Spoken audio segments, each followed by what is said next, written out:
കോടതി വിധികളിൽ ജനങ്ങൾക്ക് സംശയം ഉളവാകുന്നുവെന്ന് CPM general secretary MA baby. കോടതി വിധികളിൽ ജനവിശ്വാസം നഷ്ടപ്പെടുകയാണ്. അതിജീവിതയെ അപമാനിച്ച രാഹുൽ ഈശ്വറിന് ജാമ്യം നിഷേധിക്കപ്പെടുമ്പോൾ അതിക്രമം നടത്തിയ ആൾക്ക് ജാമ്യം നൽകുകയാണ്. നടിയെ ആക്രമിച്ച കേസിലും വിധി കേരളത്തെ ഞെട്ടിച്ചു. തെളിവുകളുടെ അഭാവമെന്ന വ്യാഖ്യാനം നൽകി പ്രധാനപ്പെട്ട പലരെയും സംരക്ഷിക്കുന്നതിനെതിരെ സർക്കാർ നിയമപരമായി നീങ്ങുമെന്നും MA ബേബി.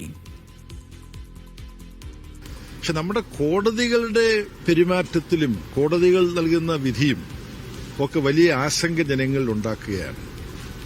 ഇപ്പോ ഒരു അതിജീവിതയുടെ ഐഡന്റിറ്റി വെളിപ്പെടുത്തുക എന്നുള്ള കുറ്റം വളരെ ഗൌരവമുള്ളതാണ്.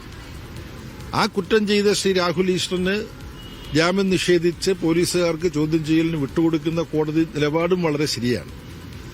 പക്ഷേ രാഹുൽ ഈശ്വർ ഏത് ഒരു അതിജീവിതയ്ക്കെതിരായിട്ടാണോ നിലപാടെടുത്തത്, എന്തിന്റെ പേരിലാണോ രാഹുൽ ഈശ്വർ ഇപ്പോൾ പോലീസിന്റെ ചോദ്യം ചെയ്യലിന് ഒരു കീഴ്ക്കോടതി തന്നെ പോലീസിന് വിട്ടുകൊടുക്കുന്നത്, ആ സംഭവത്തിന് ഉത്തരവാദി ഒരു അതിജീവിതയെ സൃഷ്ടിച്ച ലൈംഗികമായ അതിക്രമം, ആ അതിക്രമം നടത്തിയ ആളിന് നമ്മുടെ നീതിന്യായ വ്യവസ്ഥ ആവർത്തിച്ച് ജാമ്യം കൊടുത്തുകൊണ്ടിരിക്കുകയാണ്.